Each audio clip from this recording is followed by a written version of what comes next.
Republic డేను జనవరి 26నే ఎందుకు జరుపుకుంటాం? దీని సీక్రెట్ తెలుసా?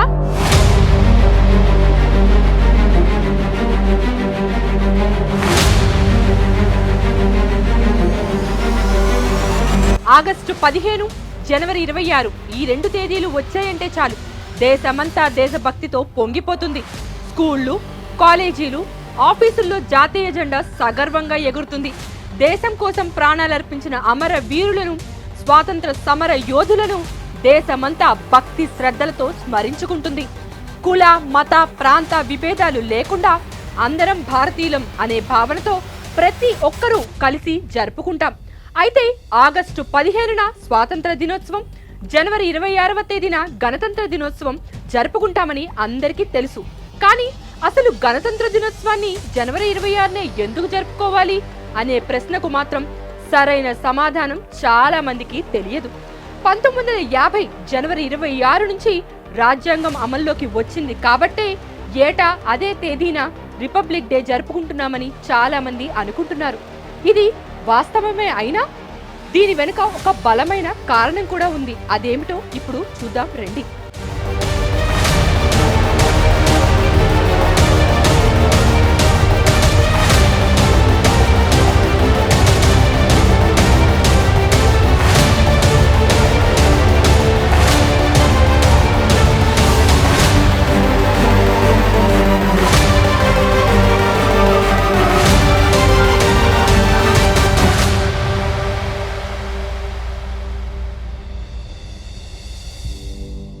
వ్యాపారం పేరిట దేశంలోకి ప్రవేశించిన ఆంగ్లేయులు దేశంలోని అనైక్యతను ఆసరాగా తీసుకుని మన వనరులు దోచుకోవడమే కాకుండా భారతదేశంపై పట్టు సాధించారు.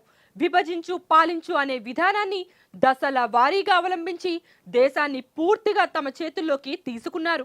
దాదాపు 2 శతాబ్దాలకు పైగా ఆంగ్లేయుల పాలనలో ఉన్న మన దేశానికి స్వాతంత్రం కోసం వేలాది మంది ప్రజలు తమ ధన, మాన, ప్రాణత్యాగాలు కూడా చేశారు.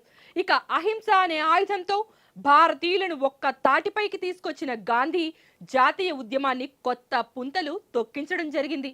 దీంతో పాటు సుభాష్ చంద్రబోస్, జవహర్లాల్ నెహ్రూ, రాజాజీ లాంటి ఎందరో నేతలు కాంగ్రెస్ పార్టీలో వేడి పుట్టించి సంపూర్ణ స్వరాజ్య తీర్మానం ప్రకటన చేయించారు.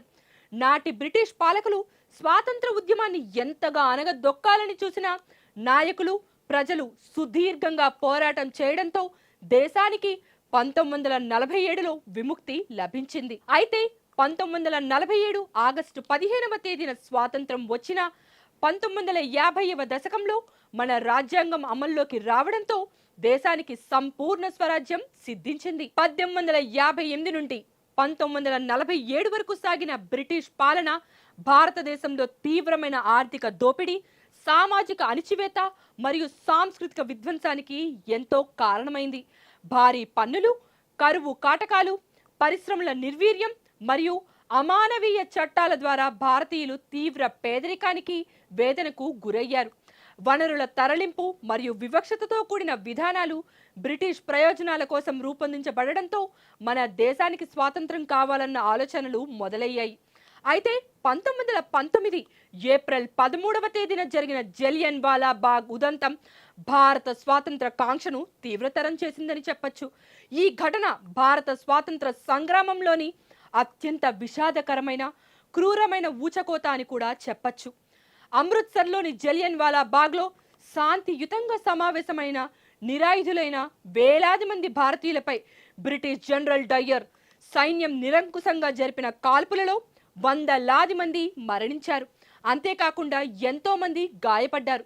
ఈ ఘటన జరగక ముందు కేవలం దేశానికి రాజకీయ మరియు ఆధ్యాత్మిక స్వాతంత్రం వస్తే చాలు, సంపూర్ణ అధికారం బ్రిటిష్ వారి చేతుల్లో ఉండి దేశం సామంత రాజ్యంగా కూడా మిగిలిపోయినా పర్వాలేదనుకునే వైఖరిలో నాటి రాజకీయ నాయకులు ఉన్నారు. జలియన్ వాలా బాగ్ ఉదంతంతో ఒక్కసారిగా కళ్ళు తెరిచిన నాటి నాయకులు 1930 జనవరి 26న కాంగ్రెస్ పార్టీ జాతీయ సమావేశంలో దేశానికి స్వాతంత్రం కావాలని తొలిసారిగా పూర్ణ స్వరాజ్య తీర్మానం చేశారు.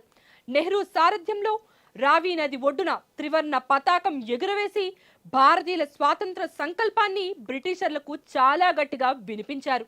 అయితే చాలా ఏళ్లుగా జరిగిన స్వాతంత్ర పోరాటానికి తలొగ్గిన బ్రిటిష్ పాలకులు దేశానికి స్వాతంత్రం ఇస్తున్నామని ప్రకటించారు. 1947 ఆగస్టు 15న స్వాతంత్రం వచ్చిన తరువాత మన దేశానికి సొంతంగా రాజ్యాంగం ఉండాలనే ఉద్దేశంతో నాటి నాయకులు రాజ్యాంగ పరిషత్, రాజ్యాంగ ముసాయిదా కమిటీలను ఏర్పాటు చేసి భారత రాజ్యాంగాన్ని రూపొందించి 1949 నవంబర్ 26వ తేదీన ఆమోదించడం జరిగింది. అయితే రాజ్యాంగాన్ని అమలు చేసే తేదీకి ఒక చక్కటి ప్రాముఖ్యత ఉండాలనే ఉద్దేశంతో 2 నెలలు వేచి ఉండి 1950 జనవరి 26 నుంచి దానిని అమల్లోకి తేవడం జరిగింది. ఆ రోజున భారత్ సర్వసత్తాక సామ్యవాద ప్రజాస్వామ్య గణతంత్ర రాజ్యంగా అవతరించింది. కొన్నేళ్ల తర్వాత లౌకిక అనే పదం కూడా వచ్చి చేరింది. రాజ్యాంగ రూపకల్పన విషయానికొస్తే చాలా అంశాలను ఇక్కడ మనం ప్రస్తావించవచ్చు. బ్రిటిష్ పరిపాలన నుంచి విముక్తి పొందిన తరువాత భారత పౌరులందరినీ ఒక ప్రజాస్వామ్య వ్యవస్థలో నడిపించడానికి, స్వాతంత్ర పోరాట ఆశయాలను కూడా నెరవేర్చడానికి నాటి నాయకులు రాజ్యాంగ పరిషత్తును ఏర్పాటు చేసి ప్రపంచంలోనే అతి పెద్ద ప్రజాస్వామ్య రాజ్యాంగాన్ని రూపొందించారు. జనవరి 26, 1950తో బ్రిటిష్ కాలం నాటి భారత ప్రభుత్వ చట్టం 1935 రద్దయింది. స్వాతంత్రం వచ్చిన తర్వాత దేశానికి కూడా రాజ్యాంగం ఉండాలని భావించిన నాటి దార్శనికులు, మేధావులు రాజ్యాంగ పరిషత్ను ఏర్పాటు చేసి అధ్యక్షుడిగా డాక్టర్ బాబు రాజేంద్ర ప్రసాద్ను ఎన్నుకోగా, రాజ్యాంగ ముసాయిదా కమిటీ చైర్మన్గా డాక్టర్ బిఆర్ అంబేద్కర్ను నియమించారు. భారత రాజ్యాంగానికి 1935 భారత ప్రభుత్వం చట్టం మూలాధారం అయినప్పటికీ అందులోని అనేక అంశాలను ఇతర రాజ్యాంగాల నుంచి సంగ్రహించడం జరిగింది. డాక్టర్ బిఆర్ అంబేద్కర్తో కూడిన ముసాయిదా కమిటీ సభ్యులు వివిధ దేశాల రాజ్యాంగాలను పరిశీలించి మన దేశానికి అవసరమైన అనువైన అంశాలను మాత్రమే పరిగణలోకి తీసుకొని రాజ్యాంగాన్ని రూపొందించడం జరిగింది. భారత రాజ్యాంగాన్ని రూపొందించేందుకు 2 సంవత్సరాల 11 నెలల 18 రోజుల కాలం పట్టగా రాజ్యాంగ రచనకు మొత్తం 64 లక్షల రూపాయలు ఖర్చయింది. ఇక రాజ్యాంగ ముసాయిదాను రాజ్యాంగ పరిషత్లో ప్రవేశపెట్టగా ఓటింగ్ పద్ధతిలో అనేక సవరణల అనంతరం 1949 నవంబర్ 26వ తేదీన ఆమోదం పొందడం జరిగింది. ఇక రాజ్యాంగం అమలైన తరువాత డాక్టర్ రాజేంద్ర ప్రసాద్ స్వతంత్ర భారత తొలి రాష్ట్రపతిగా ఎన్నికయ్యారు. ఆయన పాత పార్లమెంట్ దర్బార్ హాల్లో రాష్ట్రపతిగా ప్రమాణ స్వీకారం చేశారు. ఢిల్లీలోని కర్తవ్య పథ్ వరకు 5 మైళ్ళ పొడవున సాగిన ఈ పెరేడ్ తర్వాత ఆయన ఇర్విన్ స్టేడియంలో జాతీయ జెండాను ఎగరవేశారు. ఈ పరిణామంతో మన భారతదేశం స్వతంత్ర దేశంగా పురుడు పోసుకుని ప్రపంచ దేశాల కూటమిలో చేరింది. బ్రిటిష్ పాలన పూర్తిగా అంతరించి స్వదేశీయుల చేతిలోకి భారతదేశం వచ్చిన శుభ సందర్భంగా ప్రతి ఏటా దేశ రాజధాని ఢిల్లీలోని కర్తవ్య పథ్లో రిపబ్లిక్ డే పెరేడ్ నిర్వహిస్తారు. ఈ పెరేడ్లో అనేక రాష్ట్రాలకు చెందిన శకటాలు పాల్గొంటాయి.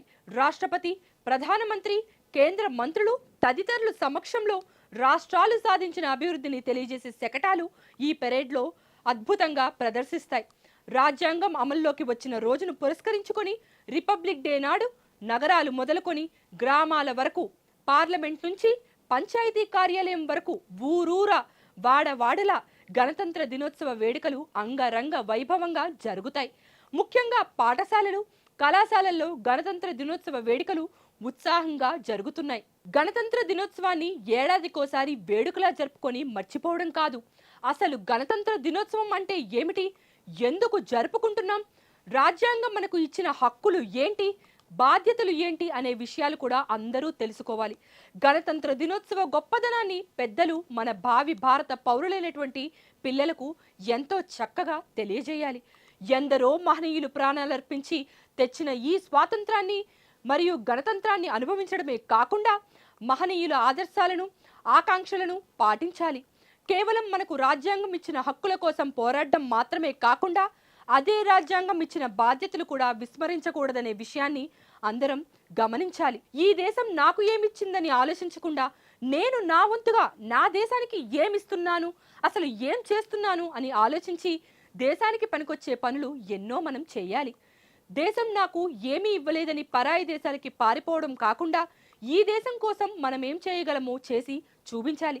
అప్పుడే భారతదేశం అభివృద్ధి చెందుతున్న దేశంగా కాకుండా అభివృద్ధి చెందిన దేశాల జాబితాలో అగ్రగామిగా ఉంటుంది. ముఖ్యంగా యువత ఈ బృహత్తరమైన బాధ్యతను స్వీకరించాలని మేధావులు చెబుతున్నారు. ఏ దేశమేగినా ఎందు కాలిడినా మనమంతా భారతమాత ముద్దు బిడ్డలమని అస్సలు మరవకూడదు. ఎందరో మహనీయుల త్యాగం వల్ల స్వాతంత్రం సిద్ధించిన మన దేశం కోసం ఎలాంటి త్యాగమైనా చేయడానికి వెనకడుగు వేయకూడదు. జననీ జన్మభూమిశ్చ స్వర్గాదపి గరీయసి అన్నట్లు కన్న తల్లిని జన్మభూమిని ఎన్నటికీ మరవకూడదు. జై హింద్, జై భారత్.